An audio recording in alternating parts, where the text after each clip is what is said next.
Shalom, shalom, family. Shalom, shalom, family. Bear with me.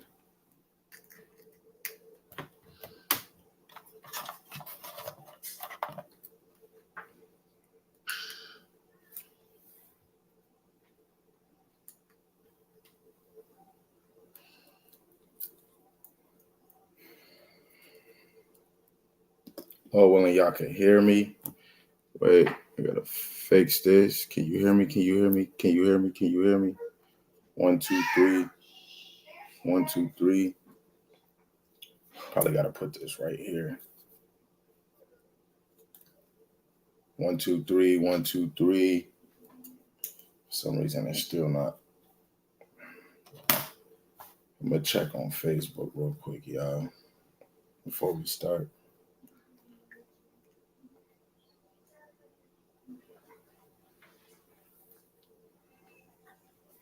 Can y'all hear me? Can y'all hear me? Can y'all hear me? Can y'all hear me? Yes, indeed. Can y'all hear me? Can y'all hear me? Yes, indeed.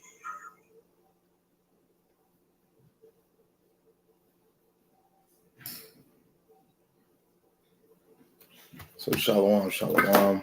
I'm gonna be sweating, so I gotta put on this fan, man. It's hotter than a Kentucky Derby. Woo. Let me make sure y'all can still hear me because of this fan.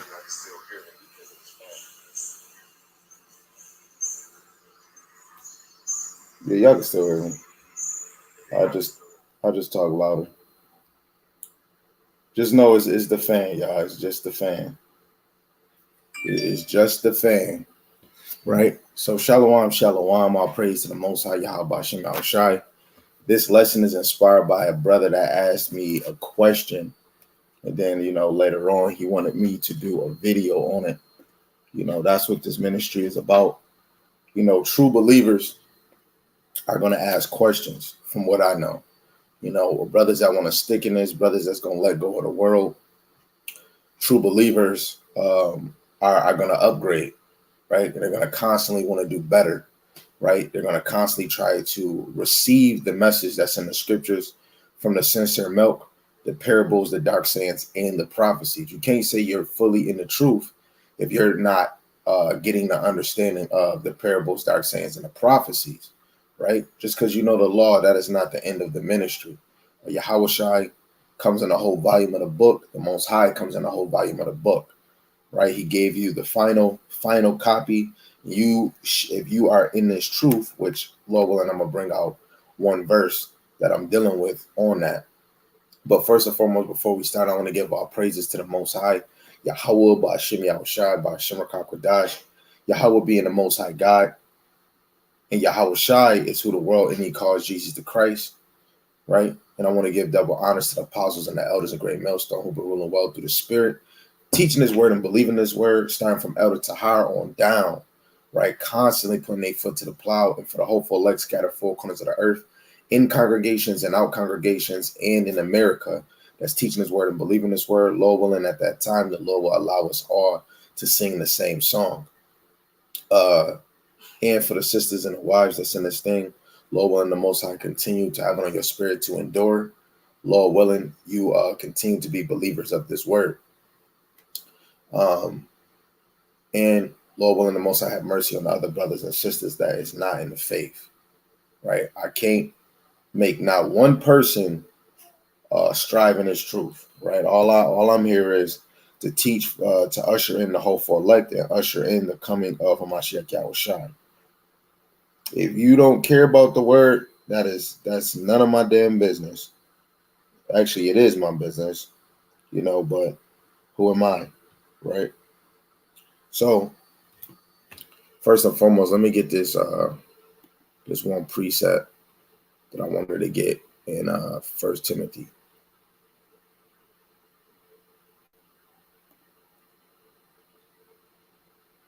Because and it was another brother from Great Millstone that I was just watching a video that actually was going over the same thing.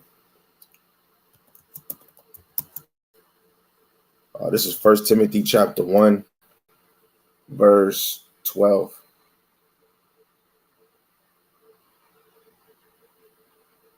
My internet might go a little slow because there's a lot going on, right? So 1 Timothy chapter 1, verse 12, it says, I thank Hamashiach Hawashai, our Lord, who have enabled me, for that he counted me faithful, putting me into the ministry. Now, for me, what is the ministry? The ministry is not just only the law, right?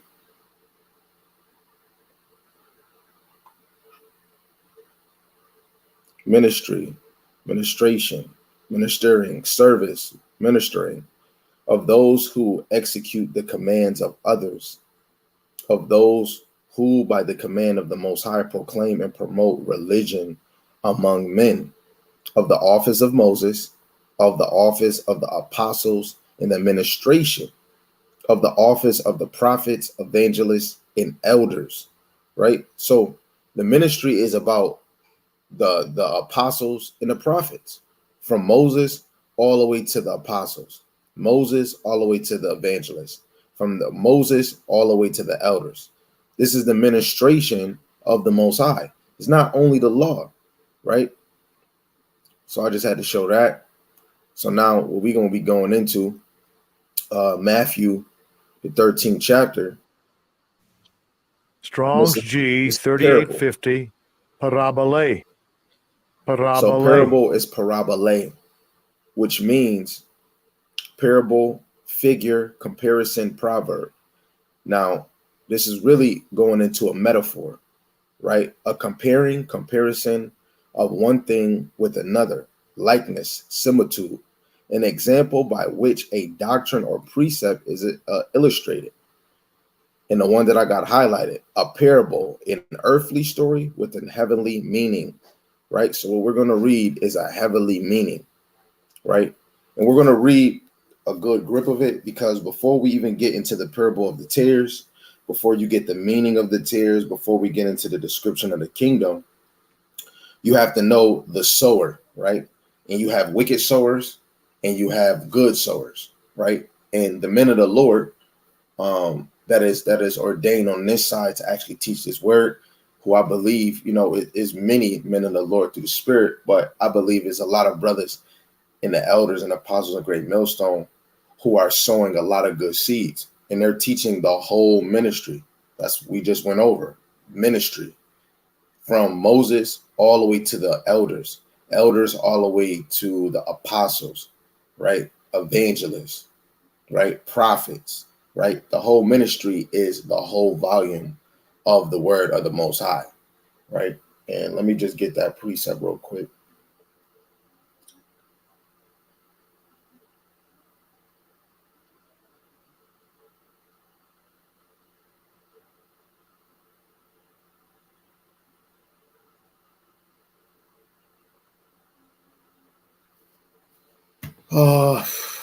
I'll get it right here. I'll use this one again, so we can keep that, because most likely I'm gonna probably keep going back to parables, or at the end of this video probably go to parables, the word parable again, so you can understand, right? So Hebrews chapter 10 verse 7, then I said, behold, I come in the volume of the book, it is written of me to do your will, O God, right? And we know even at this time, the Old Testament, the New Testament wasn't even written. But later on, when it got written, you got the red letters. This is through faith, you're going to believe. Romans 10 and 17. So true believers is going to believe in the whole word, right? Because Yahushua already said he comes in the whole volume of the book, right? And it's not really divided, because technically this is a whole Old Testament, right? And when when we get that kingdom, we're going to be walking into the new covenant, right? Lord willing, we are of that number to see that strange salvation, right? So now just to crack it off, the left side is the GNT, the right side is the King James, the parable of the sower. It says, the same day when Yahushua out of the house and sat by the seaside, and great multitudes were gathered together unto him, so that he went into a ship and sat, And the whole multitude stood in the shore. Hey, we always hear this great multitude after the elect 144,000, are actually sealed, even with the 1/3, right? Later on in verse 9, it tells you there was a great multitude. So you could look at this even in a deeper level. It would be beautiful to be part of the 144,000, or the great multitude on the day, after Yahweh Shai handled business, right? But back to it, the great multitude were gathered together unto him, so that he went into a ship and sat, and the whole multitude stood on shore. He spake many things unto them in parables, which we already says. A parable is something of let's go back to it. A parable, an earthly story with an heavenly meaning, right? Parable saying, behold, a sower went forth to sow.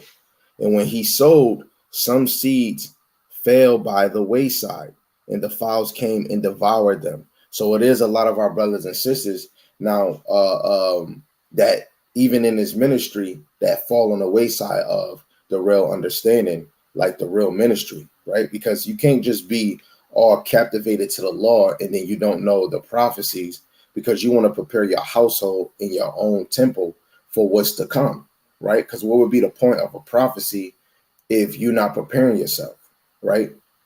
And it will be a lot of people that don't agree with the physical charagma. They might not agree that all Israel might be saved, or there's a lot of things that a lot of brothers might not receive, right? And they might be sown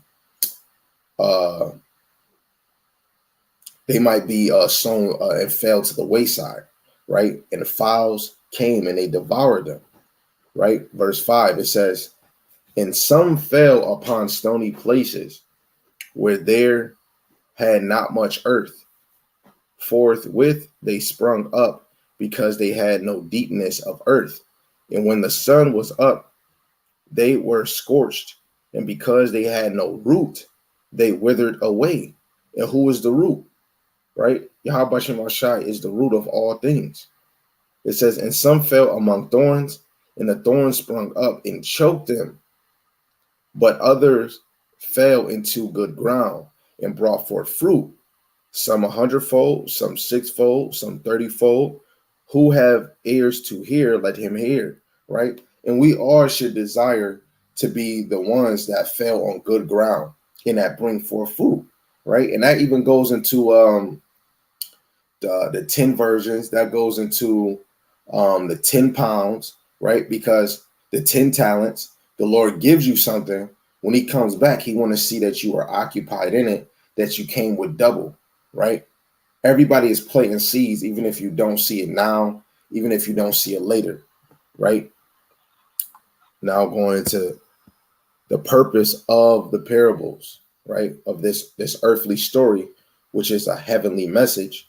The disciples came and said unto him, why speakest thou unto them in parables?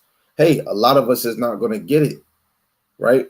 If it was just plain, guess what? People still wouldn't get it, right? It says, he answered and said unto them, because it is given unto you to know the mysteries of the kingdom of heaven, right? But to them it is not given, right? To them that don't have a desire for this truth, right? Hold on. For those that don't have a desire for the truth, Salakia, I'm just getting this precept real quick.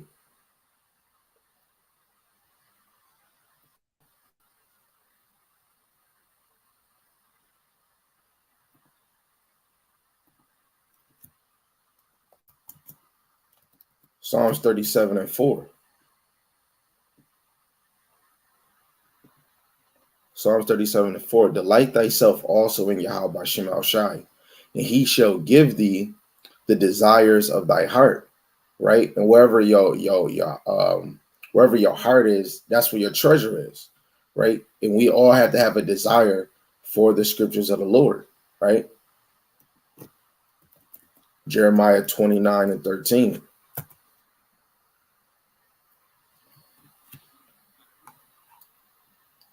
Jeremiah 29:13.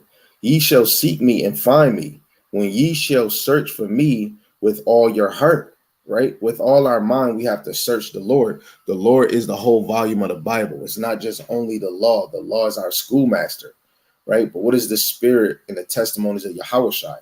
Prophecies, right? Let alone when you go in trying to teach against OT only, you're going to really be speaking of prophecies in the Old Testament that speak of Yahushua, right? And it actually get fulfilled in the New Testament, right? Let me just get, I think I want to get one more. Actually, let me just get one more. First Chronicles, the 16th chapter, right? Because what did we just read, right? It said right here, because it is given unto you to know the mysteries of the kingdom of heaven, but to them it is not given. Only the ones that desire the ministry seek the Lord face continually. Shalom, din yalla, awar, Yahabashimashai brakathon, right? This is First Chronicles chapter 16, and I'm gonna start at 10. It says, "Glory ye in His holy name, which is Yahweh, Bashim Yahushai. Let the heart of them rejoice that seek Yahweh." Only the ones that seeking the Lord is going to rejoice in that day, right? Not somebody that's not being diligent, not somebody that don't have a desire. It says, "Seek Yahweh Bashim Yahushai in His strength, seek His face continually." Right? You have more than the law, right? More than the gospel. You have history, poetry, wisdom, right? All of these things you want to seek daily, right? And none of us have it fully remembered, like the movie The Book of Eli. So we would have to keep on reading because this flesh is so weak, you'll get distracted and start forgetting these things. But people that don't have a desire for them will not hearken, right? They will be rebels, right? Just like I said. Let's see if it give me the right verse that I want.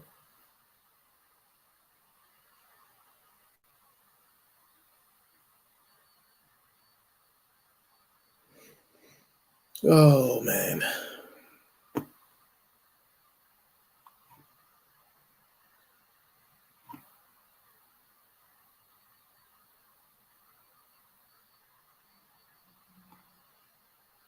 Trying to get,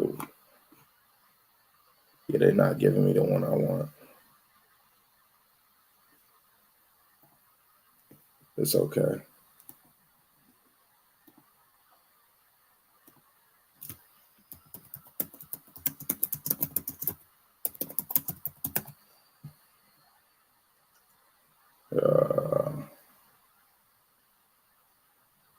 That's not the one I really want. I could go to that one. Go to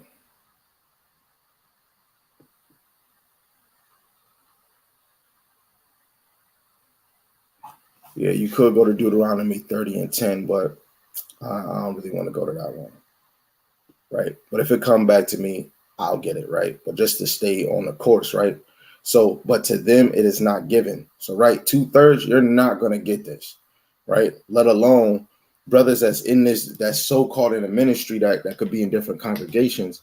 They might not get the real understanding of some of these prophecies because some of them might be prideful. Some of them might think, oh man, no, this is the way it is. It's not wrong with touching up, upgrading, right? I got to touch up certain things. If I say something incorrect, I'm going to have to, fix it up. There's nothing wrong with that. Fix it up, right? Because you don't want to be teaching something that could be boat-legged and then somebody start believing in that boat-legged stuff you saying, right? 12, it says, "For whosoever have, to him have be given, and he shall have more abundance. But whosoever have not, from him shall be taken away even that he have." And that goes into the talents. The Lord gave everybody 10, 5, 3, and 1. Then the dude that had 1 didn't double up. So guess what? He'll take your talent and give it to somebody else, right? And they'll be occupied. They'll double it up. And that's how some of you brothers that just say Jesus or you say Yahweh Shem Al Shai and you're not doing the work, the Lord would take your talent, that drive, that fire spirit from you and give it to somebody else. Right? Verse 13, it says, therefore speak I to them in parables, like a earthly story, but a heavenly meaning, because they seeing see not, and hearing they hear not, neither do they understand. Right? And this goes all into the book of Isaiah, I believe Isaiah 6 and 9. Isaiah chapter 6, verse 9 and 10. It says, and in them is fulfilled the prophecy of Isaiah. What is fulfilled? What he just said. Therefore speak I to them in parables, because they seeing not, they seeing see not, and hearing they hear not, neither do they understand. So if you don't see what he's actually pointing out, you're not seeing. If he's speaking to you and you're not receiving what he's saying, you hear not. That's why a lot of our brothers and our fathers, our grandmothers don't understand, and they say that they're covered in the blood of Jesus, but they really don't understand what's really going on, right? Some people think it's a fairy tale. So fulfill the prophecy of Isaiah, which saith, by hearing ye shall hear, and shall not understand. In seeing ye shall see, and shall not perceive. Right? It'd be a lot of people, you'll be speaking to them like they right next to you, right? And they're still not going to understand it because they're not really hearing it. They don't have a desire for the truth. You could be showing them all the signs, right? Because the Lord says, watch, therefore, and pray. You could be showing, just like we were just talking about, little man who just said, yo, the air quality outside is bad. So I felt like, hey, you know what? I don't think you should be going outside, right? And if, oh, I'm scared. I mean, if you're in the house, you shouldn't be scared. But if you go outside, even if, we still covered by, the Most High Yahweh Shem Al Shai, these things show that, we should just live a simple life, right? Every day or every month or whatever you think, is a good day. Let me go outside. These damn wicked demons is doing some weird stuff because they're trying to usher things in. They're trying to have you used to staying in the house. But through the spirit, we should already be used to being in the house. So guess what? He took his happy butt outside. Both of my young princesses are in the house. They stayed in the house. They ain't even try to go outside because they're hearing, they're receiving, and we pointing out and letting them understand it. We showing them what's on the news. We showing them signs, and they're like, you know what? I ain't going outside. Some of your family members, your wife or your brother. I mean, mostly the men of the Lord. That's different. But somebody in your family gonna be disobedient. They're going to be disobedient, right? Because they're not hearing, so they're not going to understand it. They're not going to really see the sign, what's really going on, right? But guess what? We're not here to force nobody. You tell them once, you tell them twice. If they don't get it, guess what? The third time is shame on them. Verse 15, it says, for this people's heart is waxed gross, right? Their mind and their ears are dull of hearing, and their eyes they have closed. Right? Their ears is dull. They got so much damn spiritual earwax they can't receive what's actually being said. Lest at any time they should see with their eyes and hear with their ears. How the hell you gonna hear with your ears? And should understand with their heart and should be converted, and I should heal them. Right? A lot of us should be converted in this thing, and that goes off of us repenting and changing our ways. Right? Verse 16. But blessed are your eyes, for they see, in your ears, for they hear. Right? Let me see. Let me just look at my handy my physical weapon.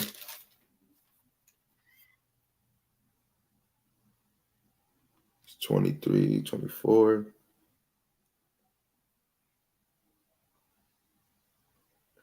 Right. Yeah, let me get it because I don't want to keep y'all in the dark. I don't want to keep y'all in the dark. So this is Luke, the 10th chapter. And I'm going to start at verse 22. Right.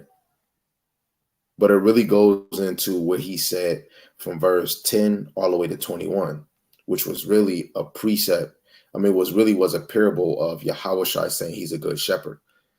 For real, most of these teachers that's really teaching, they'll be explaining the parables in front of you, and you're not going to get it. Wait, hold on. Hold up the script. I went to the wrong one, y'all. I'm over here clicking. Yeah, I went to John. Oh, snap. My bad, y'all. I went to John. My bad, y'all. And it was, oh yeah, count. So this is Luke chapter 10, verse 23. It says, he turned him into his disciples and said privately, blessed are the eyes which see the things that ye see. For I tell you that many prophets and kings have desired to see those things which ye see, and have not seen them, and to hear those things which ye hear, and have not heard them. Right? And we all, I mean, real men of the Lord is going to desire to hear and see these things, actually see the things be fulfilled, and to hear what is actually the talk of the town. The talk of the town is book, chapter, verse, right? And I ain't gonna lie, I really do think I actually want to go to that John joint too, right? Because that one was, he was saying some things in there. Hold on, y'all. Let me get that.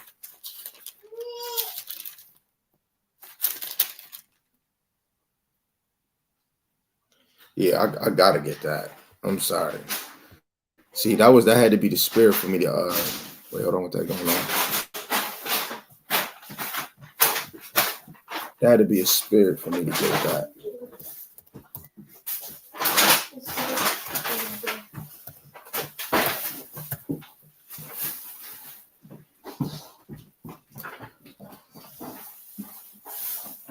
I'm gonna start at verse 22.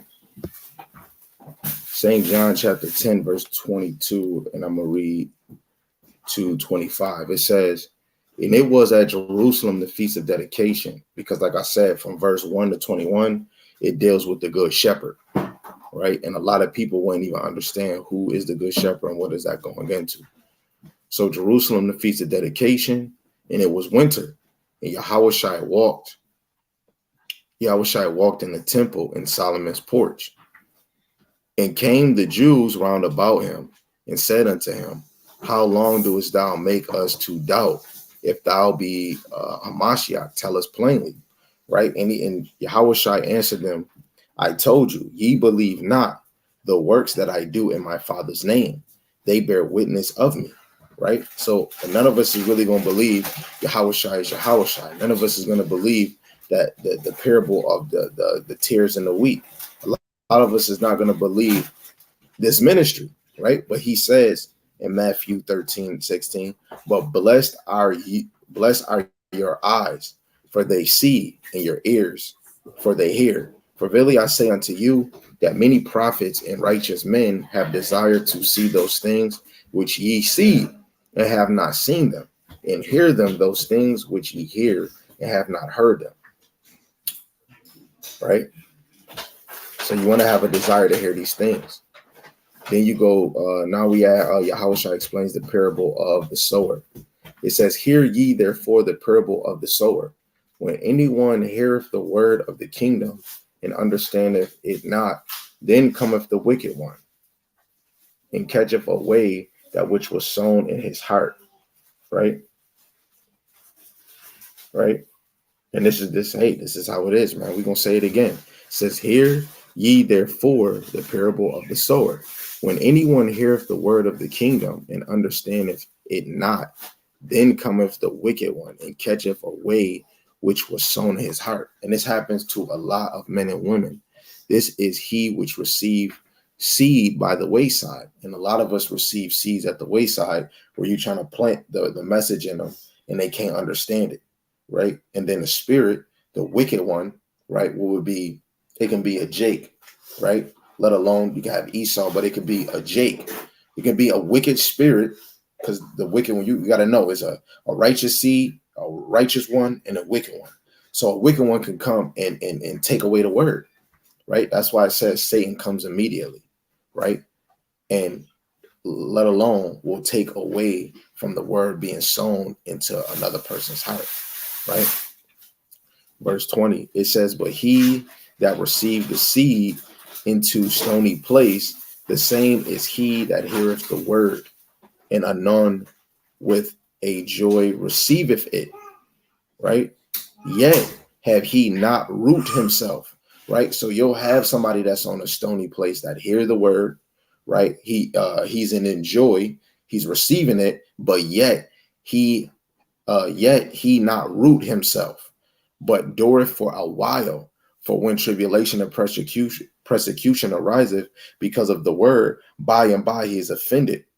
He also that receives seed among the thorns is he that heareth the word in care of this world, and the deceitfulness of riches choke the word, and he cometh unfruitful.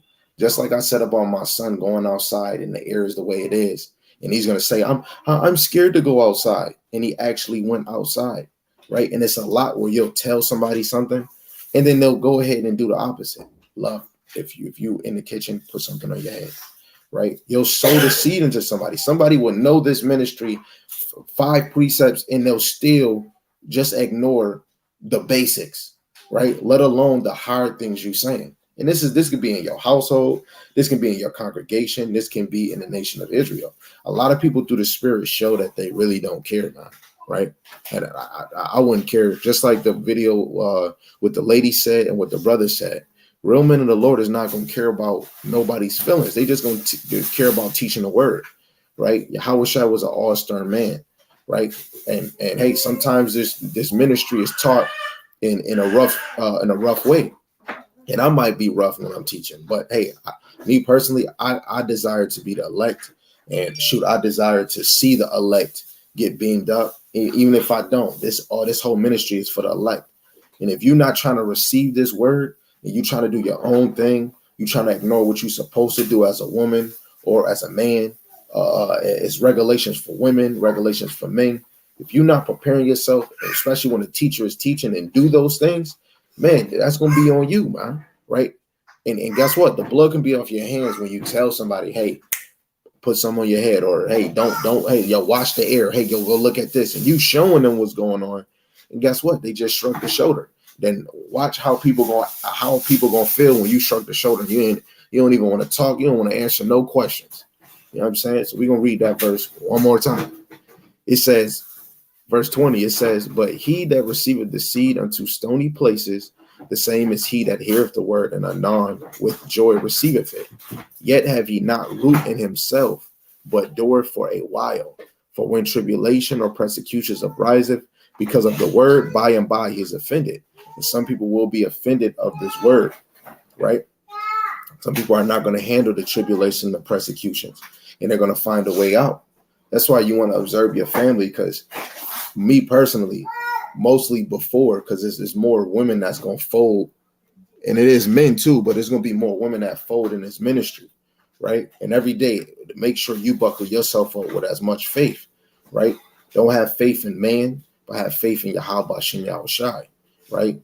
And the Lord will do what he got to do, right? Verse 22, it says, he also that heareth seed among the thorns, he also that received seed among the thorns is he that heareth the word.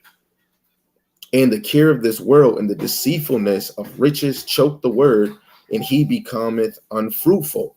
So if you care for this world, you're going to become unfruitful, right? Hey, we have a lot of children, we have women, you have men that love to be a part of this world, right? You know what? Should I maybe I should get the other one. Shouldn't I get? I think I should just get the precept in the gospel, man. You rocking with Yahweh Shai today.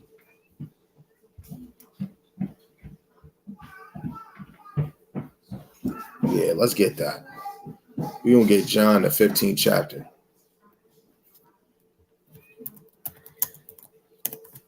St. John, the 15th chapter. Close that door, please.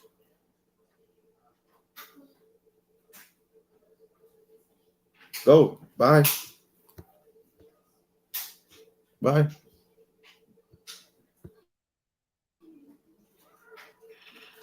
St. John chapter 15, verse 18 and 19. It says, if the world hates you, ye know that it hated me before it hated you. If ye were of the world would love his own. But because ye are not of the world, but I have chosen you out of the world, therefore the world hated you. Right? The world hate us. This is why you shouldn't be of the world. This is why I clearly said what I said to everybody in my family. The air is kind of crazy. So be simple, right? And if we know the air is crazy, I mean, for men, we were kind of different, let alone we're covered by Yahweh Shem Shai, right? If somebody in my house went, hey, babe, I don't know if you should be outside too long because of the air. You know what? I'm covered by the Lord, but guess what? You know what? I might do camp less, but at the end of the day, we covered by the Most High. But you got to know, if that goes for me, that goes for your children, right? Like I said, 2 of my young princess didn't even desire to go outside. They stayed their butt in the house, right? Without me telling them to go outside. And that's a beautiful thing, man, right? Because you want to be an example of being not attached to the things of the world, man, right? Sometimes you might have to, I'm not going to chill with my friends. You know what? I'm not going to do this. I'm not going to sit on a porch. I'm not going to sit on a balcony. I'm not about to go to the beach, you know, because if you see things that's going on in the world, you're going to want to change yourself, right? And that's what this whole thing is about. In order to receive the message, you have to inquire a desirement for the word of Yahweh Shem Yahushai. And the tears that we're going to go into, they will not have a desire for the word, right? The tears are going to receive seed among the thorns, and he that heareth the word in the care of this world and the deceitfulness of riches choke the word, and he becometh unfruitful, right? A lot of our brothers and sisters is too attached to the mother-sucking world, right? Verse 23, it says, but he that receives seed into the good ground is he that heareth the word and understand it, which also beareth fruit and bringeth fruit, some 100-fold, some 60, some 30, right? This ministry is about talents, doubling up your gifts, planting those seeds. You're supposed to be a spiritual gardener, right? Let alone this goes into Matthew 22, right? We're supposed to gather the good and the bad. Later on, when we go into the description of the kingdom, is going to show you that the kingdom is like a web. Boom, it grabs the good and the bad, and then guess what? We're gonna the good is put right here, and the bad is set right there, and that goes into Luke, I believe, the 12th chapter, verse 51. You know, he's gonna Yahushua is gonna come with division. He's not gonna come with peace. He's gonna divide the wicked, the tares from the wheat, the unrighteous from the godly, the sinners from the righteous, the just from the unjust. He's going to separate all of us, man, right? Guess what? Like I'm going to always bring this up because we keep seeing videos of women like, yo, like this is serious. A woman can say she in the truth and shit can hit like a wave and she can lose faith just like Lot's wife. Yeah, I believe it can happen. That's why I say I do not have faith in man, right? I have faith in Yahweh Shem Shai because you could tell by somebody's fruit through the spirit how they move. If a woman is most likely through the spirit being more of a homebody, right? More of a woman that's nourishing the household and then staying in her lane, right? Not being talkative too much to her dang husband, allowing him to have a peace of mind. But however you run your house is how you run your household, right? But if as long as that woman is playing her role as a woman, right, you could tell who the righteous is, right? Let alone if women know that she's a weaker vessel, she should be working on her faith every day because a woman can be a tear too, right? A woman can be a damn headache. A woman can damn near be a heavy burden. She can be a drag, right? And a man can too, right? Now we getting into the parable of the wheats. It's going to be explained like 1, 2, 3 with the 1, 2, 3. Just pay attention. It says, another parable put he forth unto them, saying, the kingdom of heaven is likened unto a man which sowed good seed in his field, right? A good seed.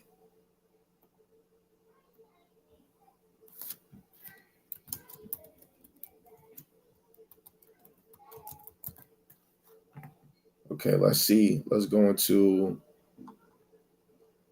the good seed would be the righteous seed. Hold on, let me hold on, y'all.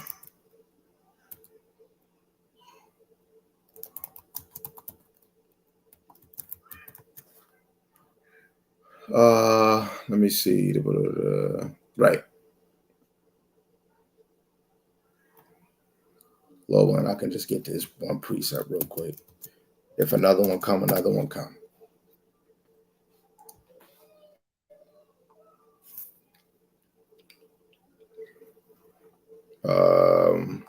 Proverbs 11, verse 21. And it reads, though hand joined in hand, which are some of the wheats are going to be surrounded around tares, right? Look at Paul. Paul was killing Christians. He was a Pharisee. He was around other Pharisees, right? The Lord plucked them out, blinded them. Now he's gathered with the apostles, right? Mathew, he was a publican. He said, follow me. The Lord, he followed him, right? You had one brother that was with the Pharisees that was actually believing in Yahushua, but he was in the midst of tears, right? It says, though hand join in hand, the wicked shall not be unpunished, but the seed of the righteous shall be delivered, right? The righteous seed is going to be delivered.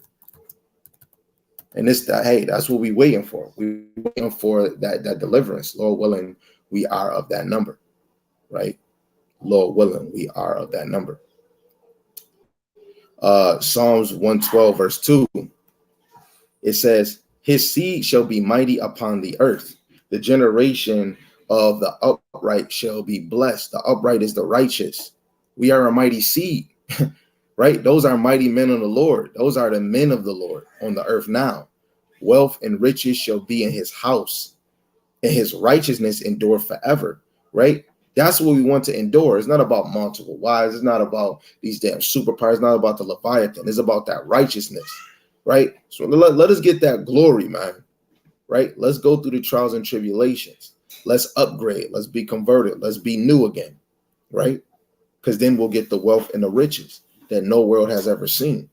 Unto the upright, there ariseth light in the darkness. He is gracious and full of compassion and righteous. A good man soweth favor and lendeth. He will guide his affairs with discretion, right? The upright is going to rise. They're going to be the light in darkness. And those are going to be the people that follow and believe in Hamashiach Yahushai, whatever they do, right? Right?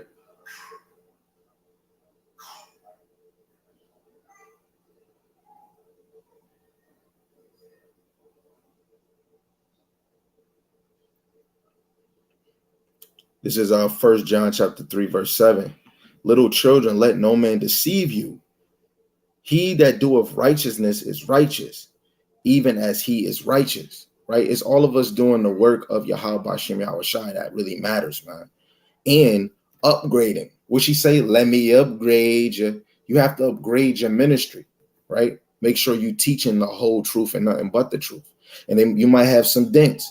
You might have some things you might not know. You might have some things that you might have to fix and line up like an edge up through the spirit, right?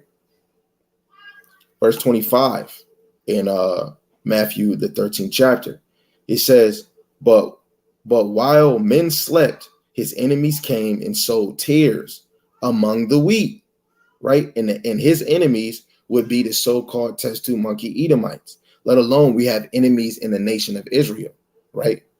Really, it is Esau, right? He is the one, he is that damn devil that's going to sow tares among the wheat. But you'll even have wicked Israelites, just like Pharisees, that will sow tares among the wheat, right? It says, sowed tares among the wheat and went his way. But when the blade was sprung up and brought forth fruit, then appeared the tares also. So the servants of the householders came and said unto him, Sir, didst not thou sow good seed in thy field? From whence then have it tares? And he said unto them, An enemy have done this. The servant said unto him, Wilt thou then that we go and gather them up? And he said, Nay, which is no, lest while we gather up the tares, ye root up also the wheat with them. Right? You're trying to gather the wheat, but guess what? The tares might be gathered with the wheats. And you know what I'm saying? You might disturb the growth. It says, let both grow together until the harvest, until the end of this world, right? Because it's gonna be some wheat mixed up with the tares. But when the harvest of the end of the world come, they're gonna be plucked, which we're gonna see later on, where it goes into the more description of the kingdom, right? And it's all gonna be explained when we actually go into the meaning of tares, right? And that just shows how easy, how Yahweh Shema Shai works. It says, but he said, Nay, lest while ye gather up the tares and ye root up also the wheat with them. Let both grow together until the harvest. And in the time of the harvest, I will say to the reapers, when we see later on, the reapers are the angels. Gather ye together first the tares and bid them in bundles to burn them, but gather the wheat into the barn, right? This is the tares. St. John, the 15th chapter, right? The tares is not going to abide in Hamashiach Yahushai. They're not going to even abide in Yahweh B'Hashem Yahushai, right? If you abide in him, if you're drawn to him, you are not going to be cast and thrown into the fire. So I'm going to read verse 5 first. It says, I am the vine, ye are the branches.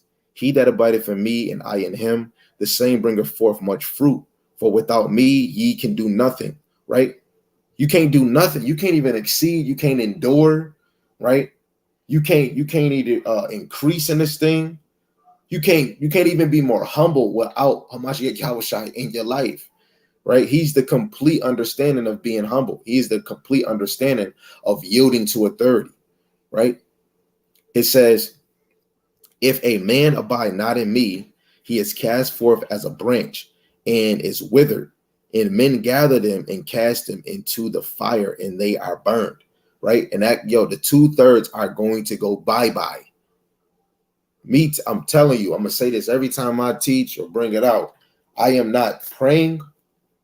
I am not teaching to save the 2/3. Can't even do that. I'm out here for the elect, whoever they may be. Lord willing, I'm of that number. Lord willing, my household is of that number, right? Hey, if not, hey, that was the Lord's will. And we're going to be burned. We're going to be cast away and burned, right? This ministry will make you want to cry, make you be upset you ain't doing enough, right? So we seen right here, but gather the wheat into the barn, right? The Lord is going to put us in a safe haven. Guess what? The wheat, guess where we're going to go? That barn is that chariot, right? The elect is going to be put in that chariot, let alone in other aspects. Jacob trouble. We're going to be in that spiritual barn. We're going to be covered by the pavilion, the wings, the arms of Yahweh Shema Shai. He's going to carry us through. We might go through some speed bumps, but the Lord is going to still be with us, man. Right? Now we going into the parable of the mustard seed. It's an earthly story, but a heavenly meaning, right? It says, another parable put he forth unto them, saying, the kingdom of heaven is like a grain of mustard seed. A mustard seed is like so little. It says, which a man took and sowed in his field, which indeed is the least of all seeds. But when it is grown, it is the greatest among herbs, and becometh a tree, so that the birds of the air come and lodge in the branches. Right? I'm about to get this quick precept.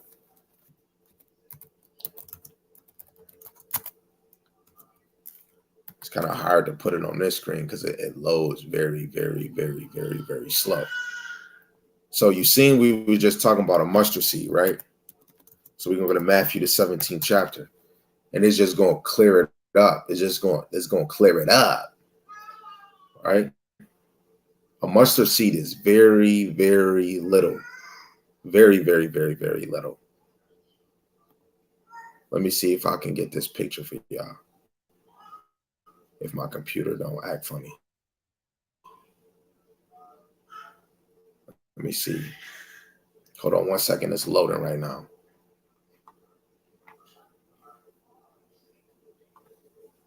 Okay.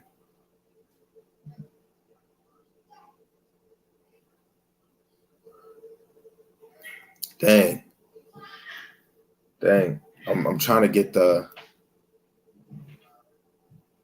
Come on, show me the picture. See? They trying to take away from what I'm trying to show you. I'm gonna just do this. I'm gonna just drag it down and let y'all see. The video is on YouTube if you want to see the scriptures that's getting brought out. This is a mustard seed right here.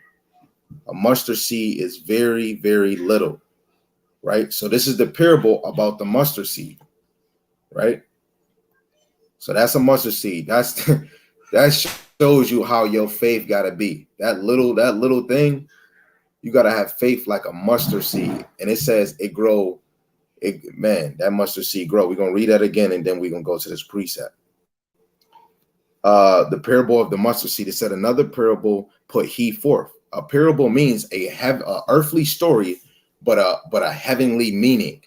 It says another parable put he forth unto them, saying, the kingdom of heaven is like a grain of a mustard seed, which a man took and sowed in his field, in which indeed is the least of all seeds. But when it is grown, it is the greatest among herbs, and becometh a tree, so that the birds of the air come and lodge in its branches, right?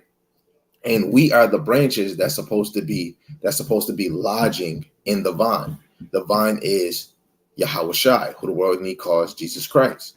So when you go to Matthew, the 17th chapter, verse 20 and 21, it says, and Yahushua said unto them, because of your unbelief, for verily I say unto you, if ye have faith as a grain of mustard seed, ye shall say unto this mountain, remove hence to yonder place, and it shall remove, and nothing shall be impossible unto you.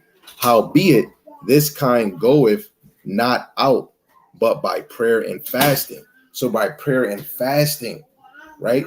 So we can have faith and do anything. You know what I'm saying? You got to have faith that the Lord is really covering you. Hey, get and go outside, right?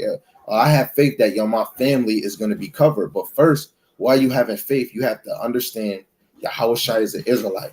You have to understand that Yahushua only came for Israelites. You have to know that these parables is only dealing with Israelites. The great multitude were Israelites, right? True belief through the mix, it was believers and the disciples that was hearing him bring out this parable, right? And faith is really for Israel. Other nations can have faith and believe in the Most High. You can do that. But if they do, they're going to have to follow our ways, because our ways is the only ways that's going to put the earth at peace. That's why when Yahushua takes this dominion and we get in power, every nation is going to follow the customs, the understanding of the Hebrew Israelites. It's only one belief in this world, and it's the first 5 books of the Bible, let alone the whole ministry. But prophecy is going to be fulfilled when Yahushua come. Every nation is going to keep the commandments, the law, statutes, and commandments, which is 613. It's some laws for women, some laws for men. It's dietary laws, ceremony laws, civil laws, and minor laws, right? And we're all going to keep it. Israel, we're going to have it written in our heart. We're going to know these things, and we're not going to teach one another. Lord willing, we have that number, man. Lord willing, we have that number. We ain't got to teach no more. So the parable of the leaven, another parable spake he unto them, the kingdom of heaven is like unto leaven, which a woman took and hid in 3 measures of meal, till the whole was leavened, right? And of course, a lot of us is going to think about Passover. You got unleavened bread and you got leaven, right?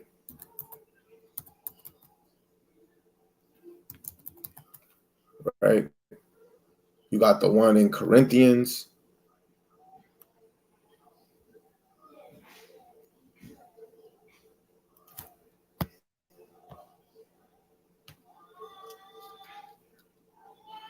See, now when you look on here, just in case, if y'all don't know what leaven is, it really goes into yeast. That's what make bread, do the thing that it does.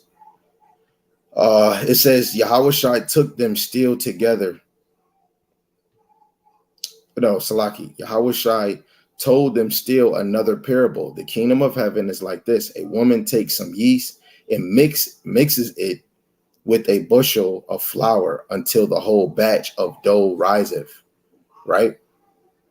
And you think you got to understand in Passover, you can't have leaven, right? You can only eat unleavened bread for 7-8 days, right? But this is talking about she's going to put yeast, right? And she's going to make bread, right? It's not going to be unleavened bread. And it became whole. Guess what? Israel, when we read through all of this, having faith, understanding that we want to be the ones that's on good ground and we hear the word and receive it, we want to become whole with Yahweh Hashem Yahushai, right? You want to become whole. Let me see if I can get that preset.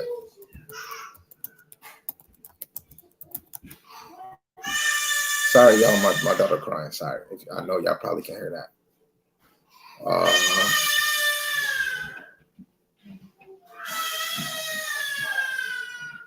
Right, okay. Let me get this precept real quick. St. John chapter 5, verse 14. Right? Because as soon as you start really believing in Yahushua, if you say you do, you're gonna want to desire, to know the whole conclusion of the matter. Right? This is St. John chapter 5, verse 14.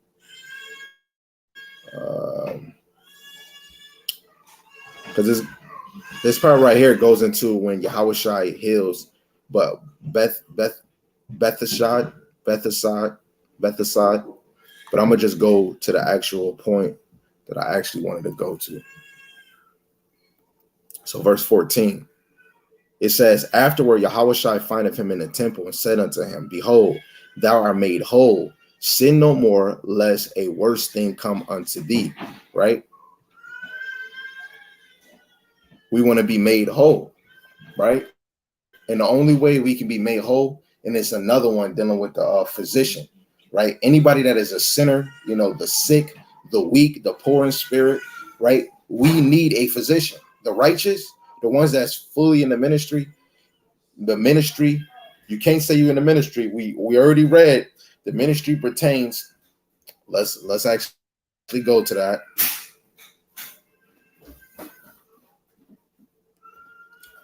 Let's actually go to that word, because I brought it out earlier and I just said it again. So I want to make sure everybody know the ministry is not, hey, I know the law, right? That's a form of it.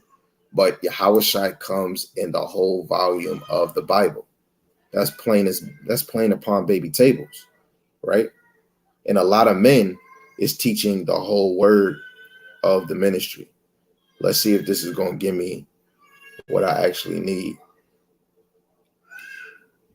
Actually, I should have just went to where I was going.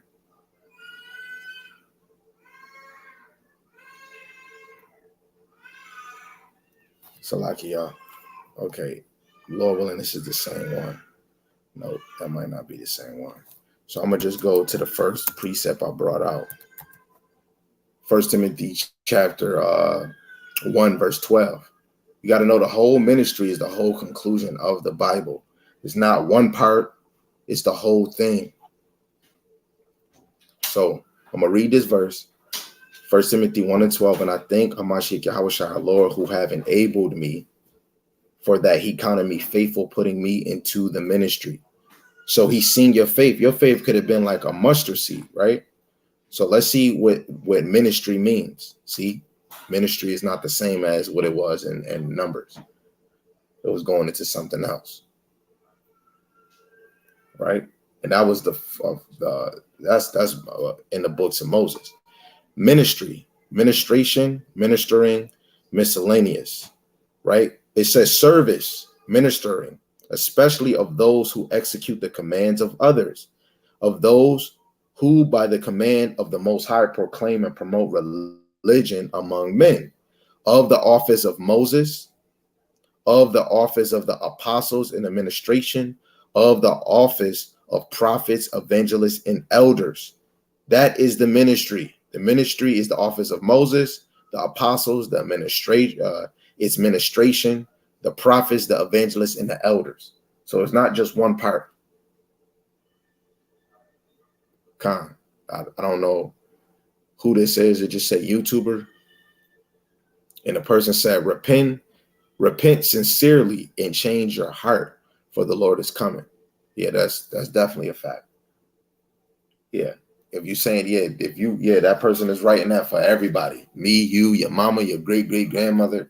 Repent sincerely and change your heart, change your mind, because the Lord is coming. And you want to understand the whole conclusion of the Bible. Don't just go days on and not trying to read, let alone you're just reading to understand the history. But when you want to get the breakdowns of what's going on, you want to go search a actual teacher that's in this ministry, let alone technically, because I believe on this side, and it's many brothers, the ministry is only for Hebrew Israelites right now. The real teachers are only Hebrew Israelites. That's it. That's it. That's uno, dos, tres. That's it. Right? Those are the apostles. Those are the prophets. Those are the true evangelists. Those are the true elders that the Lord is dealing with in this Bible. Right? So if you don't see a brother calling that he's a Hebrew Israelite, saying that Yahushua comes from the tribe of Judah, he is an Israelite, right? That he's actually coming to destroy 2/3 of the Black Latinos and natives, and to destroy multiple of nations and people, and take a remnant of those nations and preserve them for servitude under the Israelites. There's going to be rulership again after this place is destroyed, right? It's all about seeking the true teachers. That's why when you see in the title, Mathew 13 / the elect and the tares.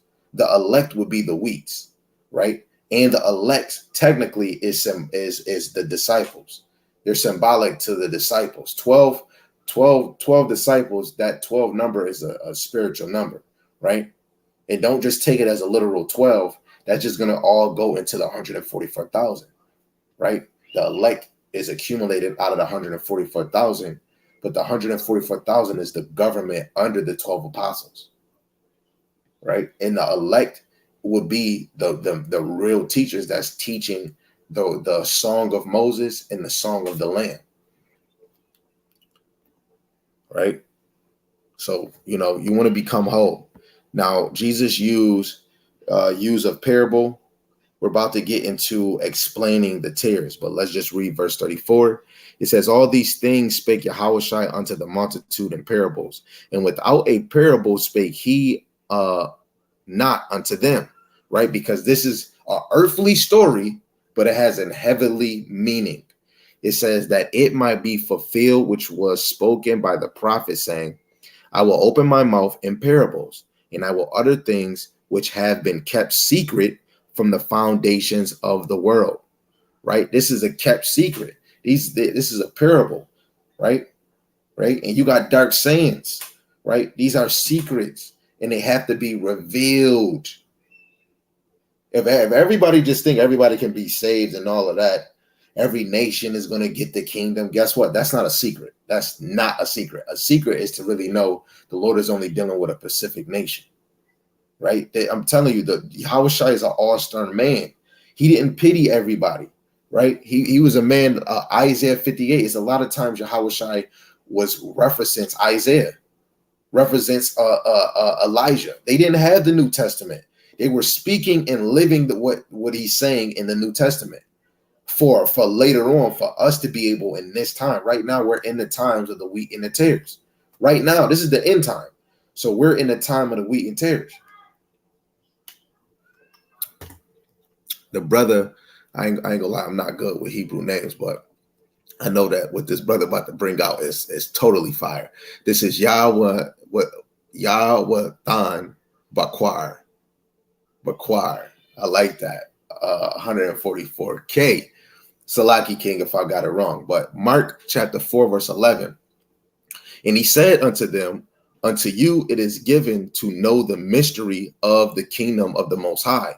But unto them that are without, all these things are done in parables. That right there, look, man, hold on, brother. Hold on. This man just dropped a torpedo. Hold on. Wait a minute. Look, and I'm going to just show, because we want to prove God is true and every man a liar.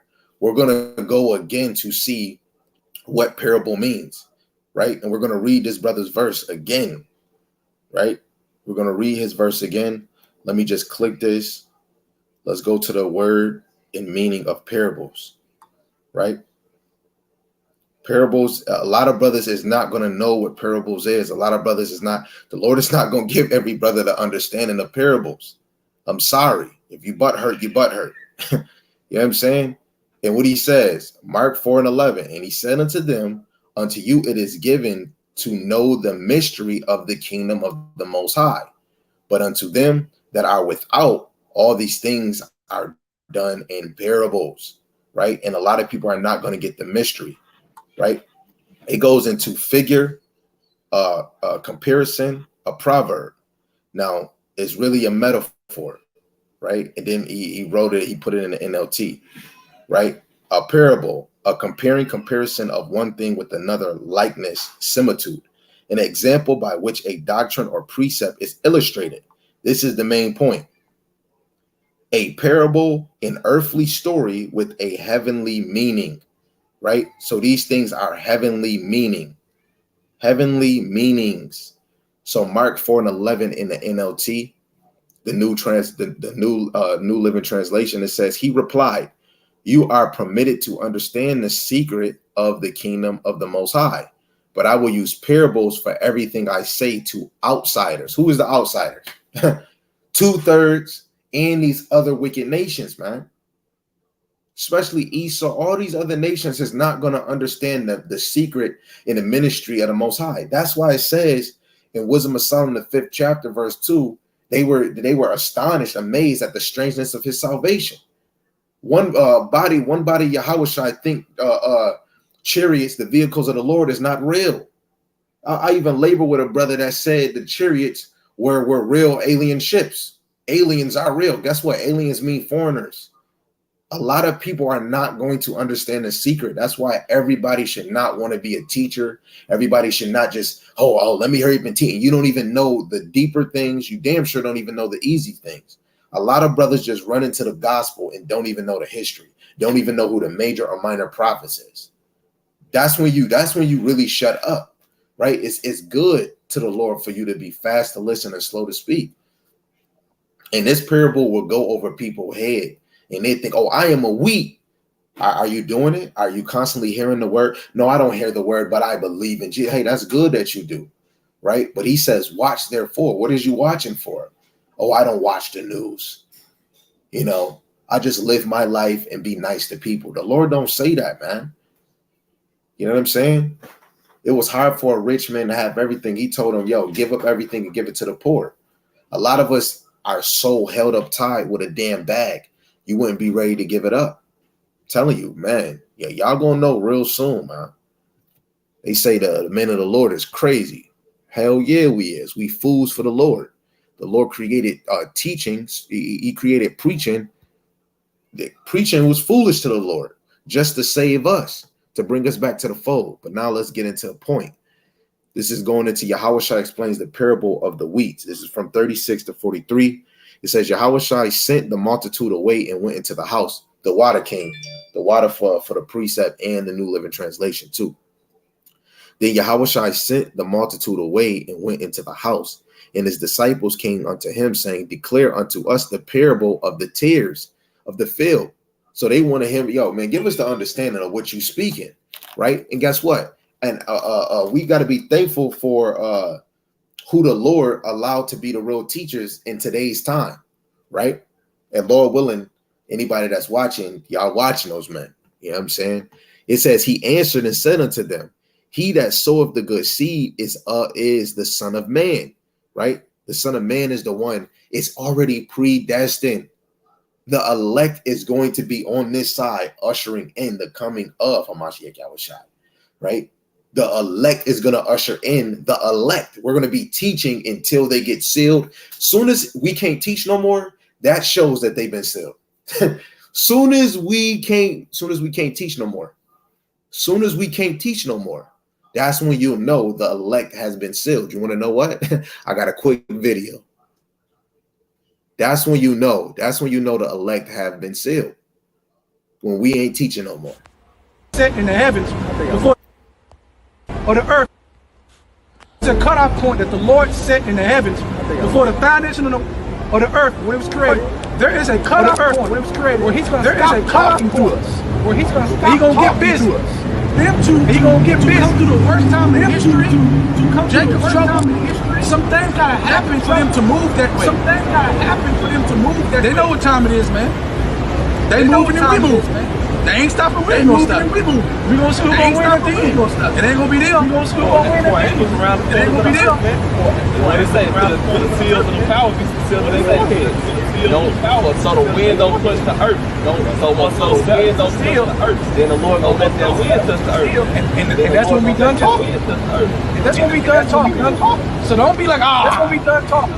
We can't go in the hours no more. No, you should clap.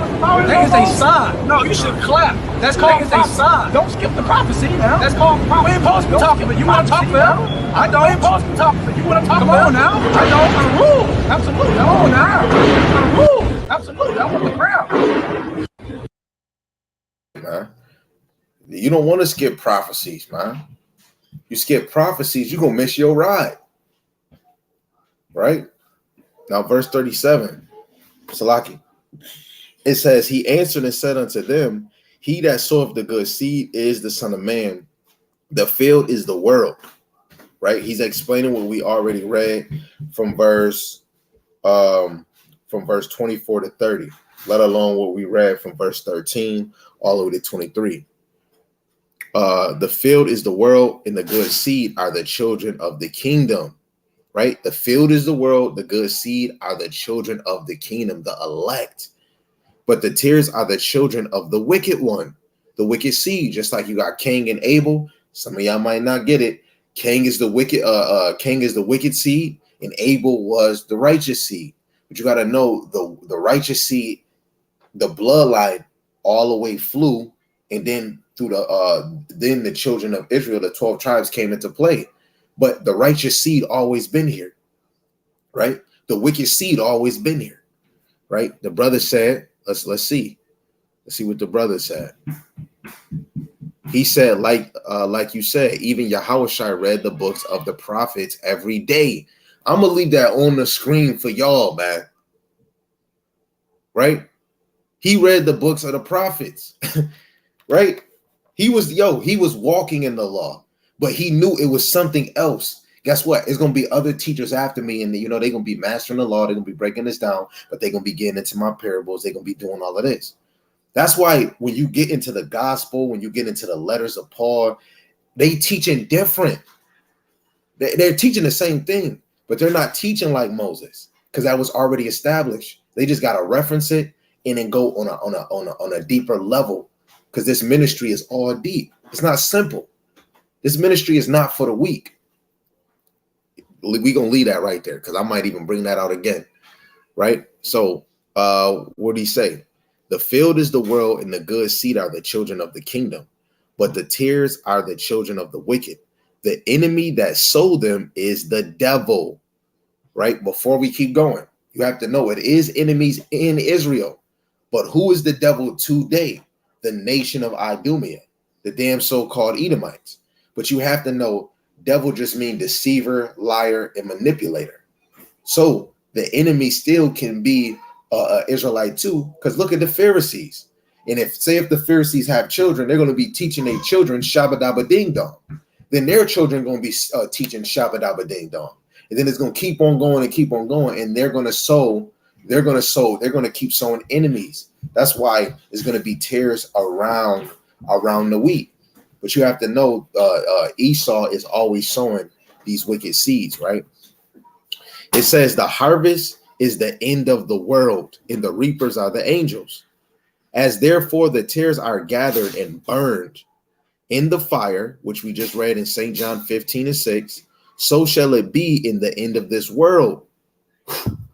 Thermal nukes. It's going to be, this place is going to be like Sodom and Gomorrah, right? You know what? Let's see if we can get that. Let's see if we can get that. Sodom and Gomorrah, right? I believe 24. No, not Genesis 24. 19. Salaki. Genesis 19.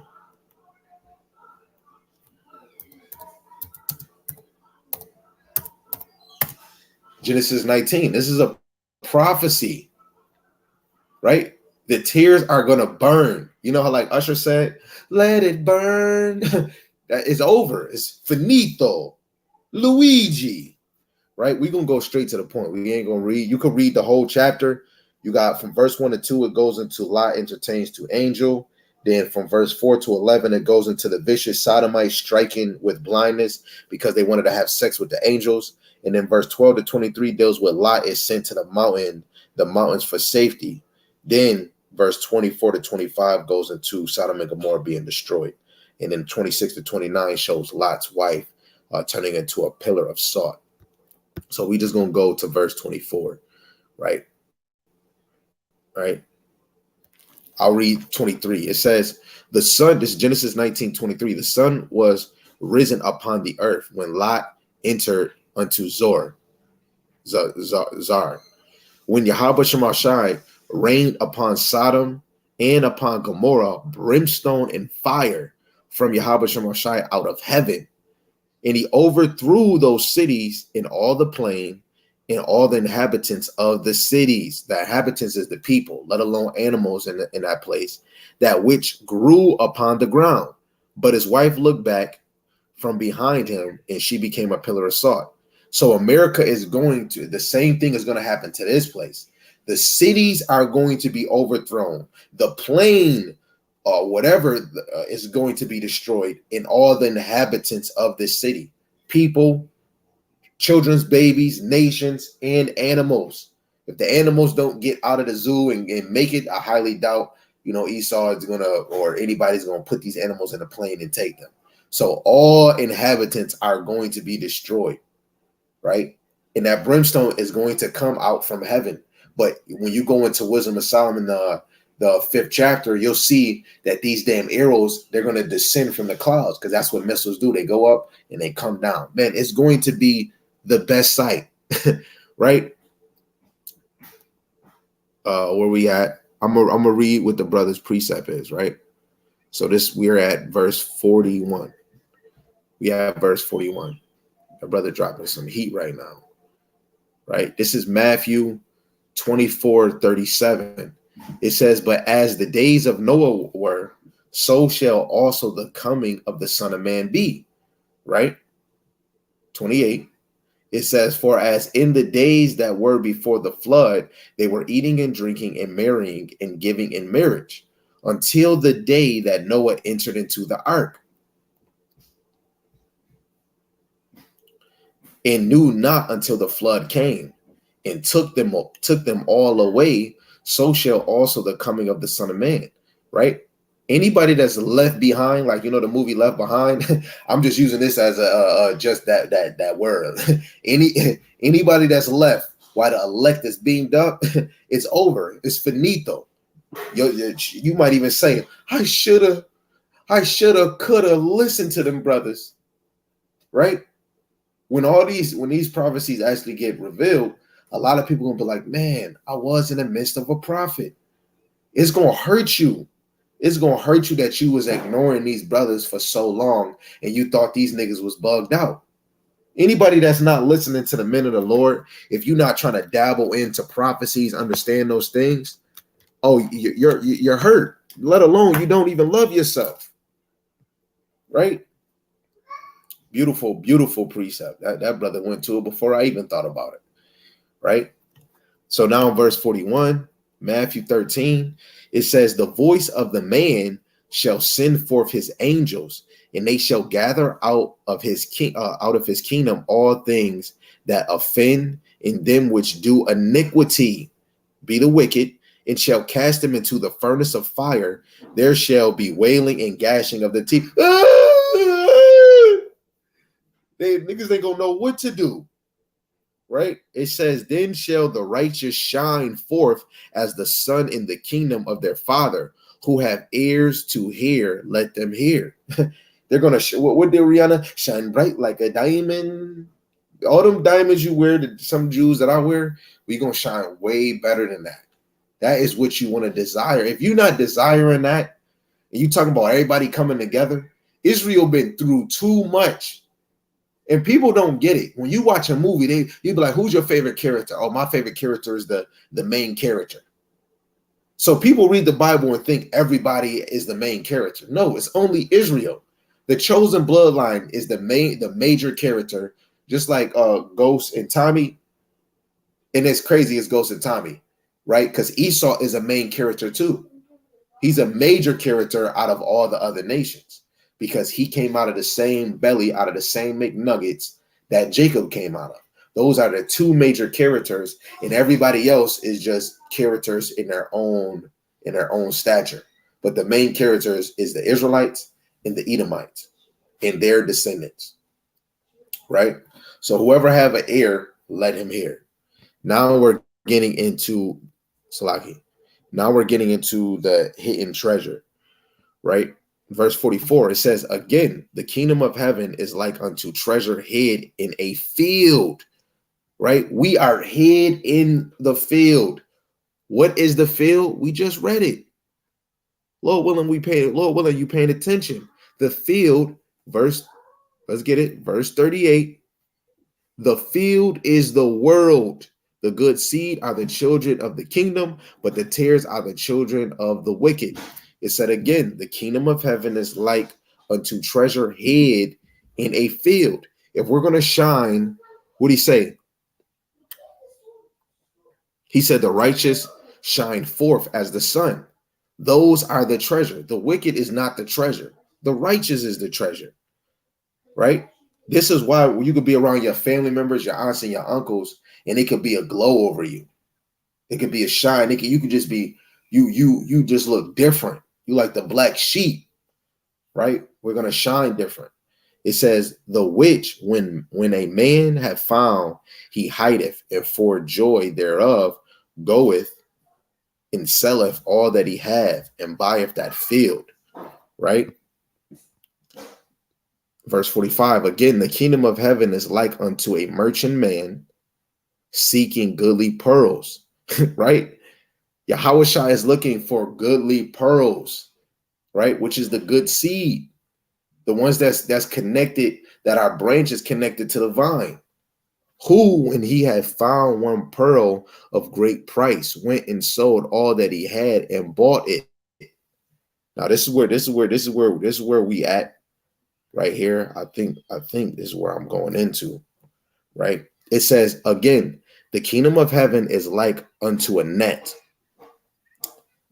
that was cast into the sea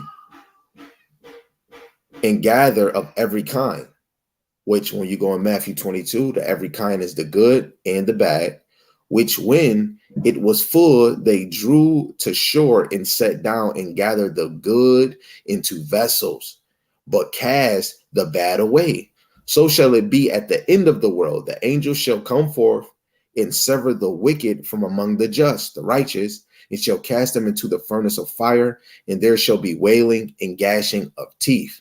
So now let's get into these quick 1, 2, 3 precepts, right? Let's go to Matthew chapter 4, verse 19.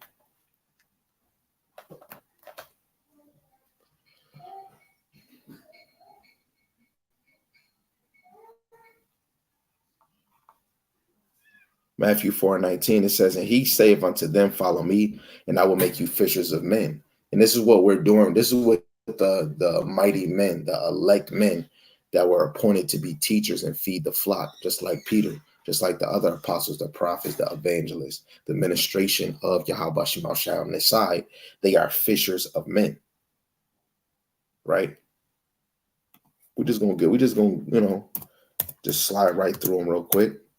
Luke 5:10. If you're not getting caught up by a fisherman, you're still in that water, right? This is gonna be like we out here finding Nemo. This is Luke 5:10. It says, and so was also James and John, the son of Zebedee, which were partnered with Simon. And Yahushua said unto Simon, fear not, for henceforth thou shalt catch men. Right? We shall catch men. We are catchers of men. This is why sometimes if the Lord allow you to have a family or a big family, the Lord, hey, guess what? You are a fisherman. However fruitful your family become, the Lord allowed you. And then, hey, that's motivation to let you know, do the freaking work. That's why I'm happy for who is around me, right? Let alone the brothers that I labor with, right? It's better to have a few than the many, because then you don't know who to trust. You don't know who to count on. And you want to be a fisher of men. You want to catch men, right? The Lord is dealing with men, right? Let alone women will be gathered too if she is under a head. Some women might not have a head. She might become a woman under a man that is a head, right? And we're just going to go back to what we just said, right?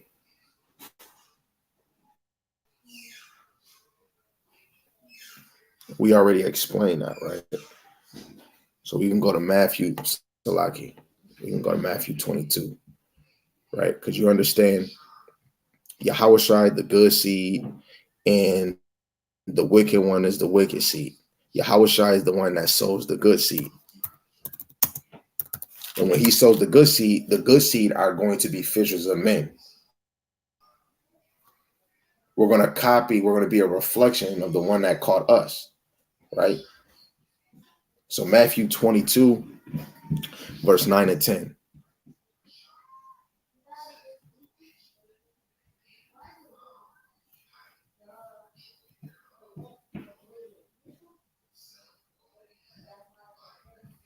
So Matthew 22, 9 and 10.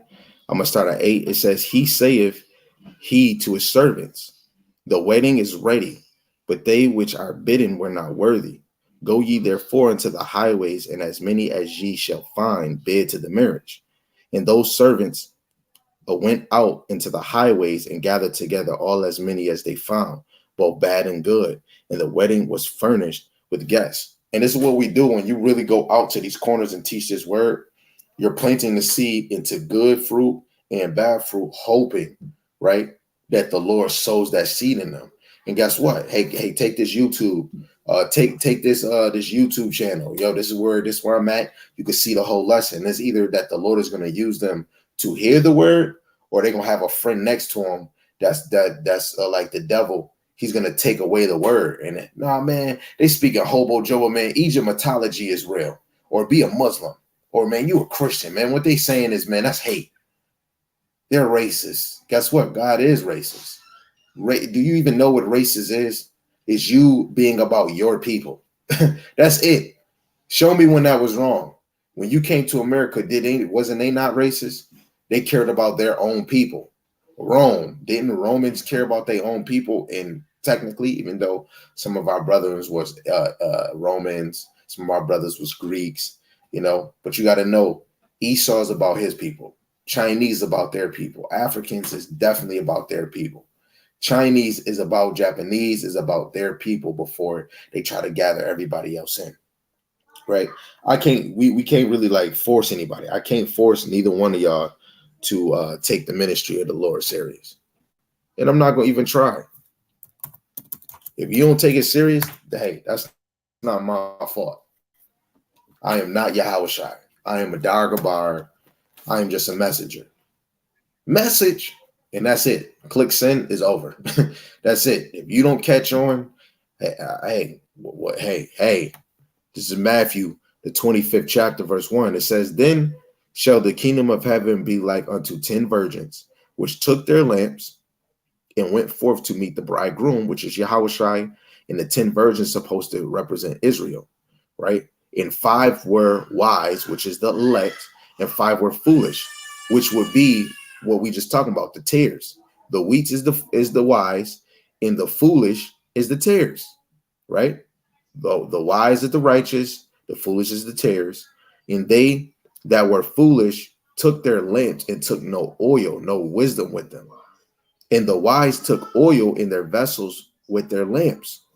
While the bridegroom tarried, they all slumbered and slept, right?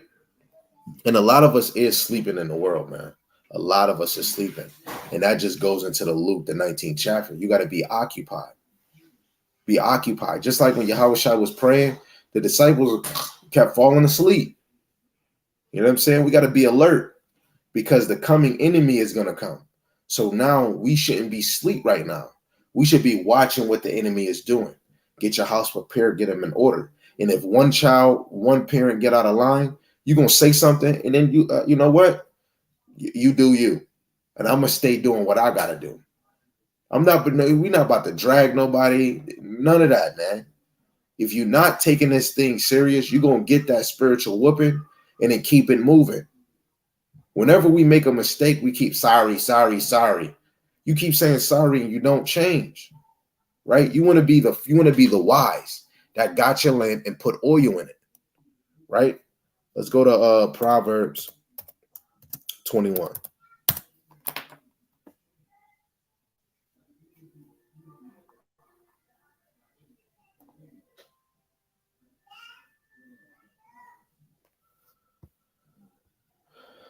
Proverbs 21, verse 20. It says, there is treasure to be desired and oil in the dwelling of the wise, but a foolish man spinneth it up. That oil is that wisdom, right? Only the righteous is going to desire that wisdom, man. That's why he's saying Second Esdras, the 8th chapter. He says, swallow all down my soul, understanding and devour wisdom.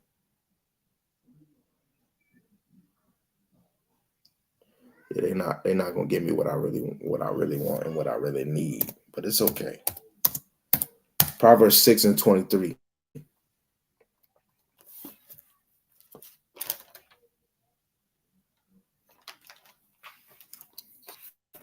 Proverbs 6 and 23, and it reads, it says, for the commandment is a lamp, and the law is light, and reproof of instruction are the way of life, right? So that lamp you holding is the law, statutes, and commandments. It's the commandments, man, right? That's what you're holding. The oil you putting in is the wisdom. The wisdom. Look at it symbolically, the lamp as what Moses was teaching. The first 5 books, the law, statutes, commandments. And then that oil you putting in is the rest of this ministry. The parables, the dark sayings, and the prophecies. The wisdom, right? And who is wisdom? Yahushua. Yahushua is the wisdom that we need in our lives. That's why we have to abide in him. St. John 15 is about Yahushua, right? Now let's go to Luke, the 14th chapter, verse 21 to 23. I'm almost done, man. I'm not gonna hold y'all too long. I know how Israel is, right? And it's the same thing what we already read, where he tells you to go out to the highways and byways. We're just gonna read it here because he's gonna say go to the highways and hedges, right? This is Luke 14:21. So that servant came and showed his Lord these things. Then the master of the house, being angry, and said to his servant, go out quickly into the streets and lanes of the city, and bring in hither the poor and the maid and the halt and the blind. And the servant said, Lord, it is done as thou hast commanded, and yet there is room. And the Lord said, Salaki, and the Lord said unto the servant, go out into the highways and hedges, right? The side streets, right? Not a dead end street, like a small side street, right? You could even say like a park, right? But the hedges would be like a main street. You're going downtown somewhere where we're all in the hood, somewhere on the side of the hood, That's a main street. And it says, compel them to come in that my house may be filled. And that's what we got to do, right? Doing the sit down, what I'm doing right now, this is extra. This is extra work. With the Lord require us to get our lazy butt off the couch and go out and teach this word to the best of your ability, regardless if it's 5 minutes, even if you're going on a walk. You could be at the park just chilling and you just bring out the word, right? That's what it's about, right? Because a lot of our people, what do women say? I'm outside. What the brothers say? I'm outside. Okay, they outside. You take your butt outside. And we bringing back St. John 15 again, right? But we're going to read from verse 2 down. And only the wheat is going to do this, right?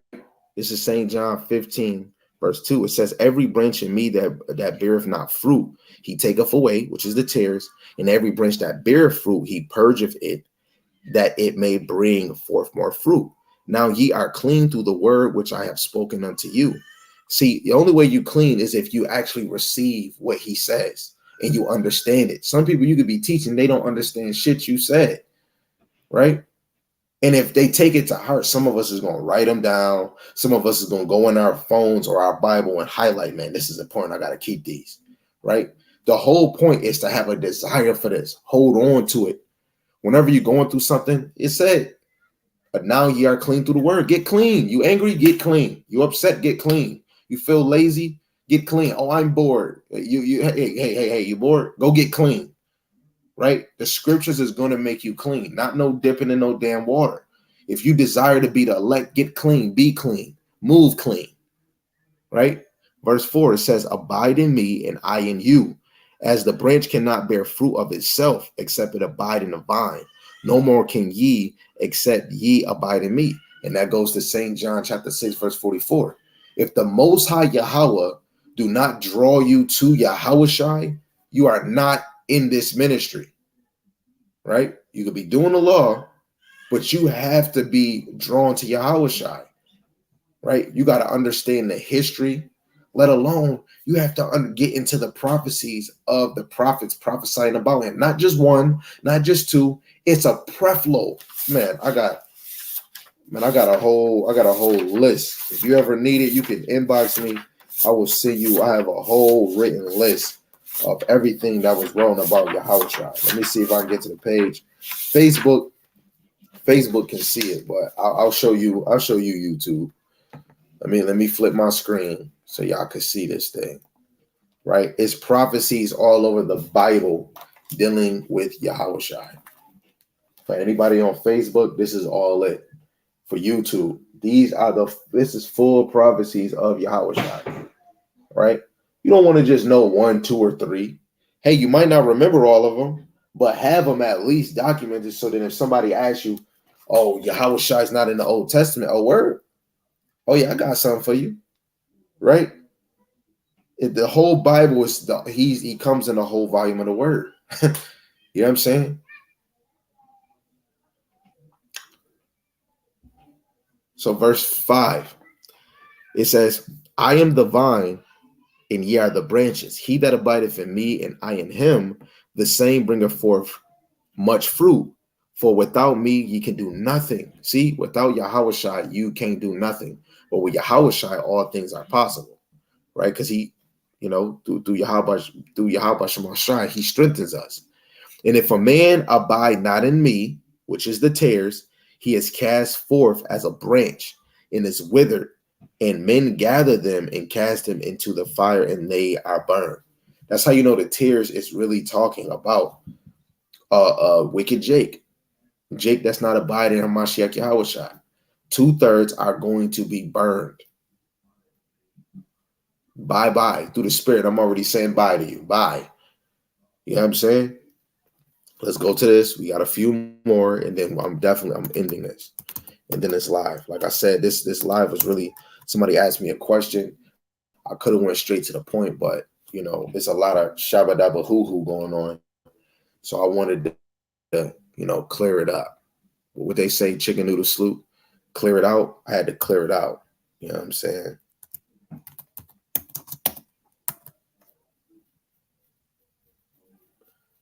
We're going to Acts chapter 5. Dang. Okay, I just try to read through this, man. Acts chapter 5, verse 1. It says, do I want to? Man, I'll read it. It says, but a certain man named Ananias and Sapphira, his wife, sold a possession and kept back part of the price. And his wife also being privy to it.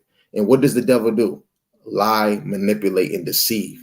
So Ananias and his wife are trying to deceive the men of the Lord, because they all, when you look in chapter before, they were all talking about, buying property, right? It says, and kept back part of the price. His wife also was privy. She had knowledge of it, and brought a certain part and laid it at the apostles' feet. And Peter said, Ananias. You see, the spirit didn't come on him because he already had the spirit of Yahweh Shem Shai on him, right? And when you're a real servant of the Lord, the spirit is already on you. You have a discernment of spirit. You're gonna know who to be around. You're gonna correct your brothers and sisters. And look, let's see what happens. But Peter said, Ananias, why have Satan filled thy heart to lie to the Holy Ghost and to keep back part of the price of the land, right? And if you go to 1 Kings, the 18th chapter, verse 22 to 23, the Lord was counseling with his angels, saying, who can persuade Hobbs' prophet? Who could persuade him? And one spirit said, hey, I can put a lying spirit in him. And he actually did it and whispered in the prophets to prophesy lies. And that's what he said. What did Peter even say? This, I bet you, not bet you, an angel did the same thing on the left-hand side. Satan filled thy heart with lies, right? To the Holy Ghost. So he spoke a lie to the Holy Ghost, trying to act like, yep, this is the part to the joint, but he hid half of it away. And to keep that part of the price of the land while it remained, was it not thy own? It was your own land. And after it was sold, was it not in thy own power? Why hast thou conceived this thing in thy heart, that thou hast not lied unto men, but unto God? And Ananias, hearing these words, fell down and gave up the ghost. And great fear came on all them that heard these things. He gave up the ghost. He died right there and then.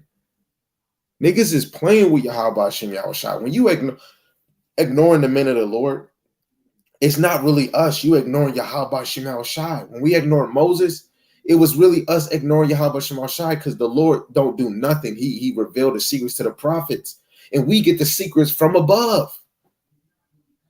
Right? 6, it says, and the young men arose, wound him up, and carried him out and buried him. And it was about the space of 3 hours. So the space of 3 hours after, 1, 2, 3, when his wife, not knowing what has done, came in, and Peter answered unto her, tell me whether ye sold the land for so much. And she said, yeah, for so much.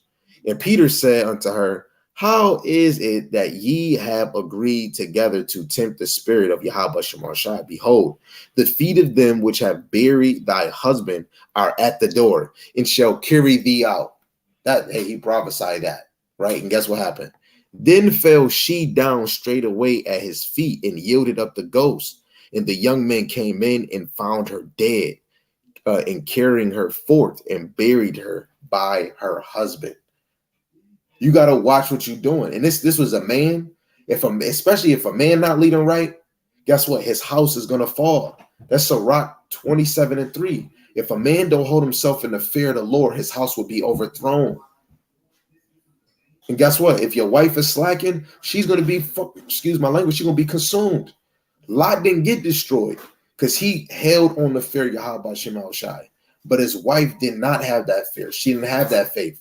And she fell and got consumed and burned and turned into a pillar of salt. Everybody has to work on their determination for Yahweh Shem Shai, their faith. This is not something to play with, because the Lord is watching how you do. The Lord will make you have 20 kids, 2 kids, 1 kids. And through the Spirit, you nurturing these kids. And then the Lord might take your ass out and then let your kids inherit the kingdom. What? Man, the Lord don't even play, man.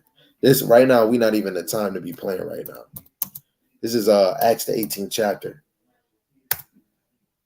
Acts 18. Come on, we got two more and we done. Acts the 18th chapter.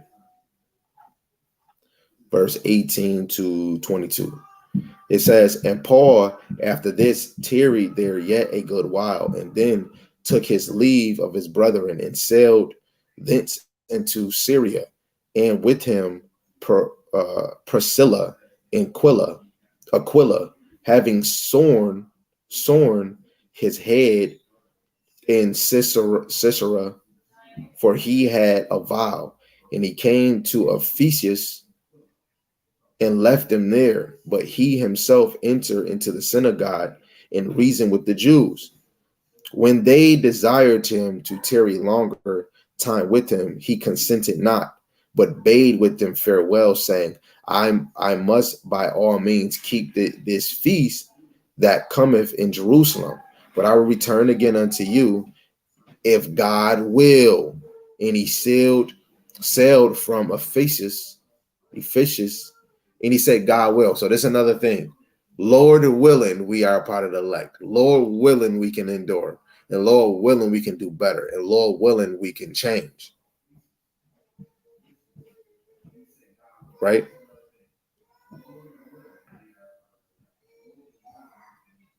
And it says, and when he had landed in Caesarea and gone up and saluted the church, he went down to Antioch.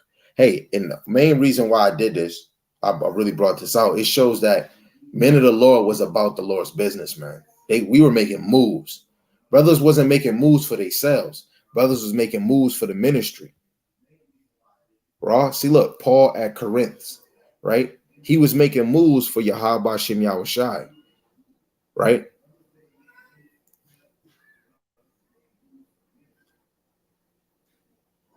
Yeah, see, Paul was that guy, man. He was about the Lord's ministry.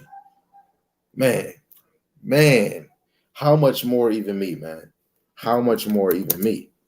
How much more even me? How much more even you? The wheat is about the Lord's business. The wheat are about the faith of Yahweh Shem Yahushai. The wheat are going to humble themselves. The wheat are going to accept correction. The wheats are going to play their position. And when you really look at the ministry, you want to look at it, the men. The men got to get right. Because it's hard. Like, women are not like men, right? Women might have a mind somewhere else, right? Most men might think about sex all damn day. Women might too, right? Women might have their mind in a ditch hole, right? Didn't even have not one script, not even one thought of Yahweh Shem Shai. Looking at the times like, oh man, this shit is going on. This disaster is going on. Women might not even care that you just got done reading the word. Women might not even care that you just got done praying. Women might not even care that you got the Spirit of the Lord on you, right? Men might not even care that you got the Spirit of the Lord on you, right? Want to bother you in X, Y, Z, Z, right? And we talking about in a negative bothering, nagging, being annoying, bringing up some BS, right? That's why I respect what Paul said in 1 Corinthians 7. It was better that a man didn't even touch a woman. Because when you really look at this ministry, outside of it is so many distractions. Then when you gain a family, sometimes it will set you back. Sometimes it will be a burden, right? You gotta always be occupied in this thing, regardless if you don't got women or if you do, right? The work is good. The work has to get done, so that later on, your family, your friends, if they do make it, they're gonna be like, "Damn, this is what you were striving for." Right? That's the end result. This is Acts chapter 20, verse 30 in the ESV. It says, And from among your own selves will arise men. Salaki.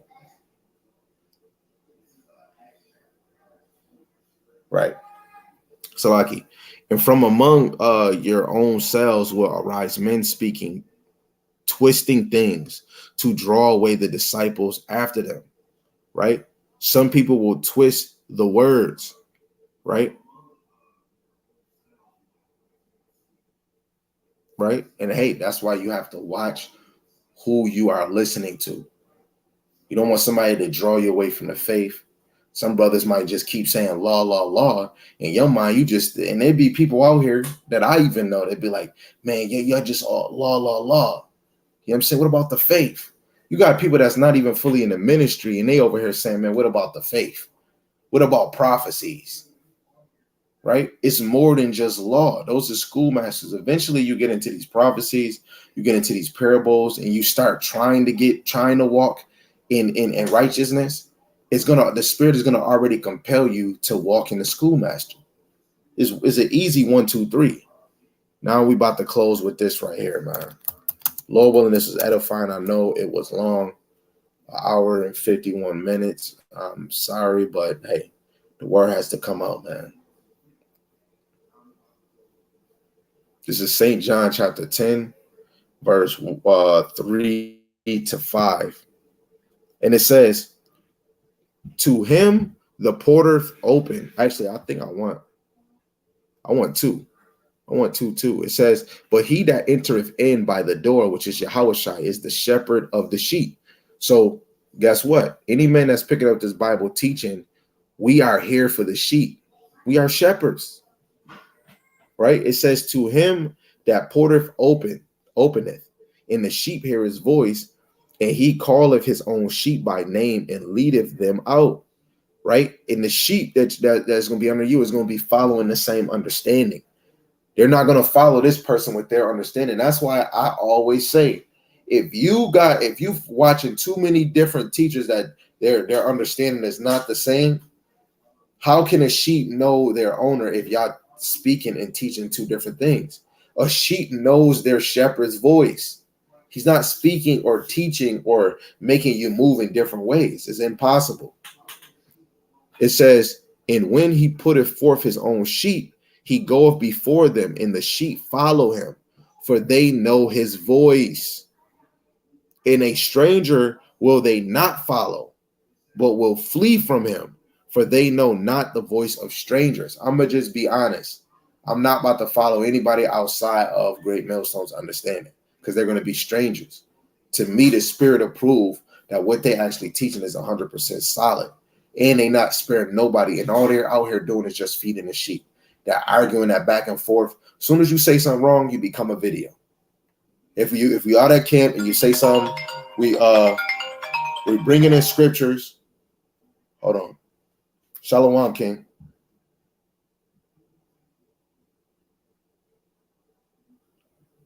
Y'all watch my shot back at them. I might have to call you back. I'm doing a live. All right. Shalom. So like I said, me technically, I'm not here to force anybody. You do whatever you want to do. But like it says, and I believe in Timothy, people are going to have itchy ears for teachers, right? So for me, anybody outside from the understanding of the apostles and the elders of Great Millstone, the men underneath them and the brothers I labor with, I want to teach the same thing that like the people that I see and I'm observing and the brothers I labor with. I don't want confusion, because if somebody asks me something and I'm teaching with this person and that person, it will be confusing.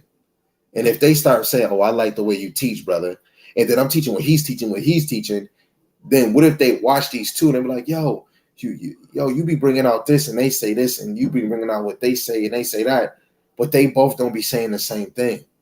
Why you do that? That's going to start causing confusion. So it's better to be in one lane, because it already says, and a stranger will they not follow, but will flee from, for they know not the voice of strangers. Right? So other than that, Lord willing, you understand the parables of the tares, man. The tares will not be caught up in the Lord's net, right? They'll be in the net and only to be caught up to be thrown into the fire. That's all. That's all it is, man. And it might be some of the tears mingling with the wheat, right? They're going to be growing up together. Hey, come on, let's go play ball. But through the Spirit, they're really of the elect. And when the harvest is, when the end of the world come, they're going to both be plucked out together, and the Lord is going to preserve and take that wheat, and the tears are going to be put in the furnace, man. So Lord willing, man, Lord willing, that was edifying, man. If I could do it, you could do it. If you could do it, I damn sure can do it. Yahweh Shem Yahushai, Ba'ashem Rakakwadash, Yahweh being the Most High God, Yahweh Shai is who the world, and he calls Jesus the Christ, right? Rakah is spirit, and Quadash is holy.